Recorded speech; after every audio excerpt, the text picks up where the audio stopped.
Hello, everyone, and welcome. I'm Kristen Bomas, and this is Struck by Enlightenment. And today we're going to talk about keeping love alive. I like this topic. So, how do we keep our love alive? For love to continue, it cannot be stopped. And it cannot be limited because limitations stop. So, love is about opening, not closing. So if you're opening yourself and each of you is opening one another, then you're also opening the doors to life. And open doors allow you to keep moving forward together as long as you're moving through the same doors, right? But limitations are about fear. And so fear exists where there is no love, and love exists where there is no fear. And the limitations of fear stop love from opening and growing. And of course, we know that in a relationship, fear is going to present, right? Because it has to. The greater the relationship, the more the challenges are brought to the surface so that you can heal. That's why we're here. So in a relationship, each person must hold their responsibility for keeping love alive, keeping doors opening, keeping themselves open to being seen and known. So today we're going to look at how each person with their strengths and their weaknesses, their styles and their patterns, plays a part in keeping love alive. We're going to look at how an unfolding awareness, your communication, and various behaviors can have the two of you basking in a love relationship that grows always. Awareness. Awareness in a relationship is a foundational key, right? A true partnership requires that each of you be aware of your own self, the other, and the experience that you wish to have, both separate and together. But in order to know that experience and to be aware of that experience, you must be aware of yourself. And to be aware of yourself then opens you to knowing that you need to be more aware of your partner, because in that awareness, we're constantly changing and constantly feeling and constantly experiencing, right? That's all an overlap. And so is our partner.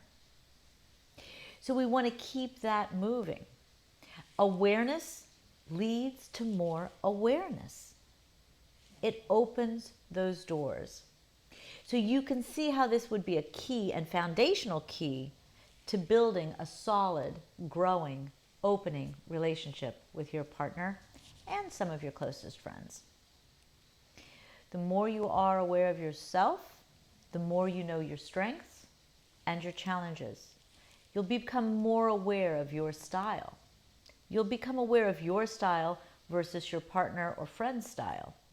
And if your partner is operating from the same stance, their awareness is going to open them to be more aware of you and what is going on there as well. You realize as you gain that awareness, since awareness begets awareness, that it's an ongoing process, that you're in a constant state of change and things are constantly growing. And so therein lies how it opens doors, right? I'm always asking questions, which we'll talk about in communication, and asking what's going on inside me. And the more aware I become of that, the more I share that with others, and the more I share that with others, the more we go forward. Now, the counterpart to that is the assumptions. Because if we make assumptions that our partner or friend is exactly what we think they are, well, we're holding them in a time of the past where we learned that something about them. So if we assume our partner is not going to want to go to a movie with us because they don't like to go to movies, and so we don't even ask them, then we've limited the relationship, right? If I am dating somebody who always likes to go to the casino with his buddies, every other week, and all of a sudden in dating him, I want him to stop because now I'm fearful that, he's going with his buddies and it's not the thing to do, I'm limiting him and I'm limiting us. I'm not exploring, I'm limiting. That fear now has stopped the awareness, brought in assumption, brought in fear, and now we limit. But if I stay in awareness, then I'm aware that this is something that has always just been. And it isn't something that is changing any dynamic. And so that awareness is then going to open our communication. So let's now turn and look at communication. As that awareness becomes a rhythm in your own life, you're going to want to communicate everything you're aware of, right? Because you're in a constant state of learning and the new stuff is coming up and it's like, wow, I just learned this about myself. Wow, I think I want to do this. And maybe one day your partner says, I'd really like to go to a movie with you. Wow, okay. And that assumption now gets kind of shifted, right? But each person, every person wants to be known for who they are, right? No one really wants to be judged as something they're not. So in your closest relationship, which would be your partnership, of course you really wish to be known. So that's true of your partner as well, right? If each of you is in a constant state of change and each of you really wants to be known, then in that awareness, you're getting to know yourself, and in your communication, you are now teaching the other what you're learning about yourself. And now if I know that I'm constantly changing and I'm excited to teach you what I'm learning about me, then I'm also excited to learn about you and explore what you're learning about yourself. So we move now into a form of communication that I always teach called Teach and Explore Communication. And it is exactly what its title suggests, that I am going to teach about me and explore you. I'm not going to tell you about you. I'm not going to tell you what I think of you, my opinions of you, my anything about you, because that's not what I'm here to do. I'm going to teach you about me. And even if I think I know you, I'm going to ask you about you. Because I really am going to know that I don't know you, because you too are in a constant state of change. And so we teach and we explore and we start to move away from telling each other about them. The key to solid communication in that style of communication is compassionate curiosity. So if I can stay compassionate and curious and tie them together, then when I ask you about you, I'm asking with my heart, not my judgment, my heart. What is about going to the casino that's so fun for you? Teach me what it's like for you when you go with the guys on that night. I'd love to know what your experience is, so I can know that part of you as well, even though I'm not there with you, right? Very different dynamic. You're opening doors. And as we know, opening doors in love opens love and keeps it moving forward ad infinitum. Compassion is a key ingredient to any loving relationship. So when we tie it to the curiosity, we give ourselves more room to open the compassion and to open the curiosity. And we do that endlessly, right?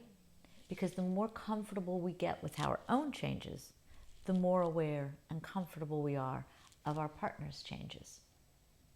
So when, as a couple, you learn to constantly open your doors and to constantly stay compassionately curious about each other and life itself, your relationship will keep moving and growing ad infinitum if you choose. So what are some of the behaviors that end up being a part of a relationship? In a healthy, growing relationship, your communication deepens your relationship beyond the verbal and into a sexual expression, right? So the very first behavior I'm going to talk about is your sexual expression of love. And honestly, we all talk about it as if it's a behavior, but I'm going to put it on the in-between here because it's really both, right? It is ultimately a physical expression, right? We're using our bodies. But when you're lovemaking, it is an emotional expression. So that sexual expression between two partners is going to be the deepest, most opening expression of love and communication that you have. So if your awareness is in rhythm and you're in a state of compassionate curiosity and you're in a state of already communicating to open, then when you make love, you literally start to transcend the boundaries of the physical, and you feel the union, the unity of the love and how it moves you past your physical bodies and into that unbelievable space of one, a blurring of self and other, just the we, just the unity. In that form of intimate communication, there is the behavior of the doing, but as you can see, in that intimacy is the true expression and experience of a united love, of a true freedom from the limitation of the body itself. So if that's true, then we can feel the sacred nature of that expression. And this is why we always talk about keeping the bedroom sacred. And for all of you, whether you're single or married or partnered or what, it doesn't matter. The bedroom needs to always be sacred because it's the one place where you are the most vulnerable. Now, I am not saying that you're only having sex in the bedroom. That's ridiculous. But the bedroom is still that most sacred place of vulnerability and expression. So you really want to keep the bedroom sacred, free of any fears and limitations and upsets. You can always have a sitting room adjacent to the bedroom where you can have that kind of a communication, but not in the bedroom. Heal your challenges and then express the love on the other side of those challenges once you get into the bedroom. Too often in this culture especially, sex is only seen as a behavior. And when that happens, it starts to get old and boring. Well, boring tells us that there is an absence of self. Well, if there's an absence of self when you're having sex or making love, then are you aware? Are you communicating? Or are you going through emotion because you think you should? Or is it built on lust instead of love? Because a behavior that starts to get boring says that someone's absent of their self being present. And it's in that truth of who you are that you are giving of the greatest love. So it is important to be aware that if that boring feeling is coming in any way, that there's an absence of self, an absence of experience there. And that's where the partners can start to drift apart, because now we're putting a little bit of a rift, if not a rift, into the communication and at our deepest level, right? Our most intimate level. We want to continue to open. We want to continue to explore. And so if that boredom is felt in some way, talk to your partner about it. I didn't feel as present in our lovemaking today, and I don't know why. I don't know what part of me is shutting down. Can we talk about that, right? And open that up. Again, going back to a compassionate curiosity about yourself and communicating that with your partner. So as we look at all of this, we're moving now into some of the behaviors. Let's say you've got all of this going, right? And things are happening. What are some of the behaviors? What are some of the things that couples can do to just kind of keep that physical spark alive? Well, if we know the experience that we wish to have inside each of us, then of course the creativity of that alone is going to bring about a lot of opportunity. But I'm going to throw a bunch of examples out anyway, so that you guys can let your creative juices go and see where it takes you. So as we look at that curiosity opening up and that creative part of each of you opening up, you're both going to want to experience each other in many facets, right? Sometimes you're going to want your partner to experience you in your favorite place, and sometimes you're going to want to experience your partner in their favorite place, right? Even though it's not something that each of you normally likes to do, you want to experience your partner in that. Now, that's pretty normal at the very beginning of dating, you know, like I dated a guy one time. He really wasn't much of a football fan, but loved coming to my college football games with me because it was new. But as the relationship went on, yeah, he didn't really want to do that. So you can see it fell away.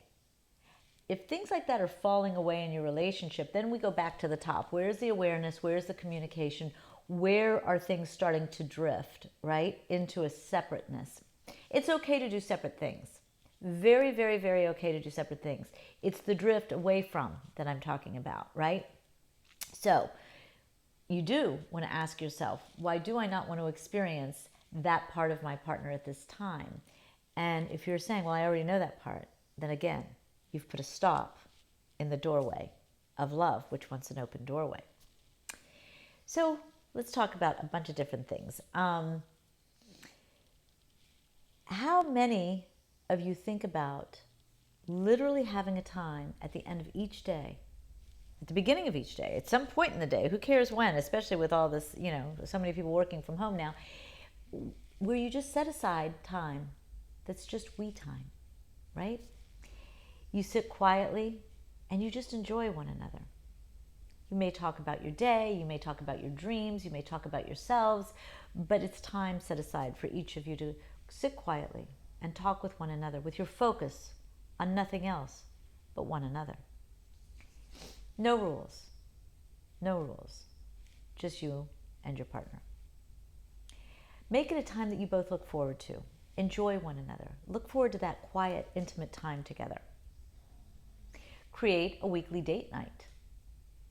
A weekly, right? Maybe every Friday or Saturday or whatever night, right? You create this night where you go out and you can do things like you can get creative on what the date night is. Maybe you always go to a new restaurant. Okay, every Friday night we're going to check out a new restaurant and we're going to exhaust our possibilities, and then you're probably going to have new restaurants open, so you're probably not going to exhaust your possibilities. But get creative, right? That's just a creative idea. So you just get creative, but you make it a weekly date night. And don't just do one thing. Like, what else can you do? What else do you want to do? And whoever is going to do the inviting, think about what kind of a date you would like to take your partner on every week. Take an annual trip together. It doesn't have to be expensive. I don't care if you go pitch a tent in the backyard, but take a trip that's like a reigniting of the honeymoon. Leave everything behind, and if you have children, leave your children as well with someone, and go just the two of you, and reignite all of what makes you so happy together. What is it that really allowed you to fall in love in the first place, and just reignite that on an annual basis. Introduce to one another just spontaneous, intimate events throughout life, right? Just maybe sharing a bath, or putting dinner as a picnic in the backyard, or just anything spontaneous that's different, right? If you usually watch a particular TV show, okay, one night make it a special TV show to show your partner that you're still feeling that spark, right? Often, another thing that I do with the couples with whom I work is I'll have them speak to one another with just their eyes. Just sit quietly. I'll time it for 60 seconds. And for 60 seconds, they have to say something with their eyes. And at the end of 60 seconds, I'll ask them what they read in the other's eyes. And inevitably, they read exactly what their partner meant to say. So that's kind of a fun little task. It's something that has to be seen. But something has to be seen, of course. It's something that has to be planned, but it is something that you will both really enjoy doing if you can do it with your partner. Another idea that I give to my clients is creating a game. Put a bunch of little things that you would like to do with your partner. Being kissed or hugged or more. You can go sexual, you can go not sexual. It doesn't matter. But you put one idea on one card, and you start with the card at the table and you hide them throughout the area, and it becomes like a little treasure hunt. And every time you find a card, you have to do whatever the card says. If you don't have children, you can just plant the cards all over the house and just periodically, if you run across them at any given time, play it out. If you have children, you might have to have it a little bit more structured, during a particular time. But it's a fun game to play. You can probably buy some of this stuff online. I don't even know, because I've been teaching people to do it with their own experiences and what they wish to experience, so that they can start to dive in. And I think that's really, really, really important. You can do movie night at home, but make it formalized, where you really pick out a really exciting movie that each of you wants to see, and then you talk about it afterwards, but you plan it. You don't just say, what do you want to do tonight? Well, let's, blah, blah, blah. If you're both readers, share your reading time. feel the intimacy of the silence of reading separate books at the same time so that you're reconnecting even in that silence. Wake up every morning and look at your partner and say, thank you so much for being next to me. Each night, reflect on the day together and give 3 things that you're so grateful for, that you experienced in the course of the day that reflects on the relationship and or your partner. Always that positivity is so wonderful. You always want to create the experience you wish to have.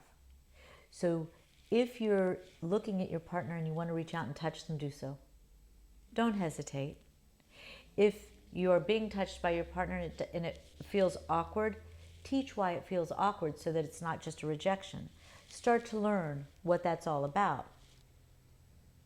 And remember, no matter what you share, as long as it's coming from a place of compassion, as long as it's the awareness you're having of yourself, as long as you're teaching your partner, then you're tying everything together.